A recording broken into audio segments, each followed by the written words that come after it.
everyone, welcome back to Molecular Biology and Biotechnology with Lucy. Today we'll be talking about RNA, ribonucleic acid, and it was discovered by a Swiss biochemist in 1869 from yeast cells, and later Marshall was able to define that RNA is able to form proteins. So the structure of RNA is similar to that of DNA, only that it is single-stranded, then it has polarity as the same as we have in DNA, that is from 5 to 3 prime.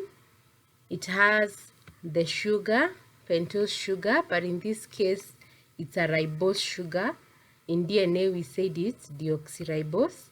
And then it has the bases, adenine, it has guanine, those are purines, it has cytosine, which is a pyrimidine, and then instead of having thymine, it has uracil. So those are the differences between it and DNA. There are three major types of RNA: messenger RNA, ribosomal RNA, and transfer RNA. Messenger RNA forms about 5% of all RNA in the cell, and it is synthesized using RNA polymerase enzyme using DNA as the template. So this is our double helix DNA, and it has 2 strands. So the template strand is the one that runs from 3 prime to 5 prime. It's the one that is used to make messenger RNA. And when you are forming it, usually it is complementary.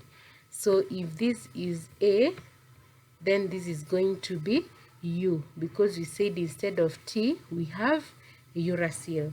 If this is C, then this is going to be G, and so on and so forth. The sequence is carried on codons. It is read in form of codons, which is a triplet of nucleotides that corresponds to an amino acid in this way. Like here we have 7 codons, 3 each, and it is usually formed after processing of heterogeneous nuclear RNA. And what is heterogeneous nuclear RNA? It is the primary transcript, or the immediate product of gene transcription. So if this is our genome, then it's going to make a primary transcript, which includes introns and exons. And now we have to process this, because we said that introns are intervening sequences. So it is processed one by adding of a 5 prime cap on this 5 prime end, and adding a poly A tail adenylate residues or adenine residues, and then also splicing, that is removal of introns, so that our mature mRNA that is going to be transported to the cytoplasm for protein synthesis only has the exons, and then it has the 5 cap and the poly A tail. About 25% is processed into mature mRNA. The rest, 75% of heterogeneous, is degraded in the nucleus. So a eukaryote mRNA molecule, we can look at it further. So on this side we have the UTR, untranslated region, called the leader sequence, and it is where we said it has a cap, and the cap is 7-methylguanosine triphosphate. It is used for recognizing the mRNA by the translating machinery. It also stabilizes the mRNA by protecting it from 5 prime exonucleases that would digest the 5 prime end. And then it also has a structured sequence called Shine-Dalgano, which is about 7 to 9 nucleotides upstream of the start codon. This is the start codon here. It starts the coding sequence. So just before that, we have 7 to 9 nucleotides of Shine-Dalgano, also called a spacer. Then in between, now from where the start codon is to where we have the terminating codon, we have now the coding sequence. That is the coding sequence. Then on the other end we have a 3 prime. This is 3 prime untranslated region, which is called a trailer, and most of the RNAs will have the poly A tail, We have some that do not have, but most of them will have the poly-A tail, which is about 22 to 50 nucleotides. This tail also is very important to prevent attack by 3' exonucleases. In prokaryotes, mRNA are polycistronic, that is, they have multiple transcription sites, while eukaryotes only have one transcription site. So this is a prokaryotic mRNA. You can see that from the untranslated regions, it has areas that can form 3 proteins. That is more than one transcription sites as shown by the arrow. But for eukaryotic, it only has this single transcription start site. That means it will only make one protein at a time. The average size of bacterial systems have 1,000 to 2,000 nucleotides with a molecular weight of about 30,000 daltons. And then once this is translated, it is degraded immediately. So translation is starting and then degradation is following. Ribosomal RNA. This is a catalytic component of ribosomes. That is why it has the name ribosomal. So a ribosome, which you said is an organelle in the cell, is a nucleoprotein as it combines this ribosomal RNA and a protein to form ribosomal subunits. For example, in prokaryotes, we have the small subunit having 30 S, consisting of 16 srRNA and 21 proteins. Then the large subunit, which is 50S, has 23 srRNA, 5 srRNA, and 34 proteins. And this forms the complete ribosome of 70S in prokaryotes. In eukaryotes, we also have the small subunit 40S, consisting of 18 srRNA and 33 proteins. Then the large subunit 60S has 28 srRNA, 5.8 srRNA, 5 srRNA, and around 50 proteins. And this forms a complete ribosome of 80S in eukaryotes. What is the function of ribosomal RNA? Plays a key role in binding mRNAs to the ribosomes in the cytoplasm so that protein synthesis can occur. It also has a catalytic component because it performs peptidyl transferase activity, and therefore it's called a ribozyme because it's an enzyme. Then we have transfer RNA. It is the smallest among the major RNA molecules, which has about 75 to 95 nucleotides.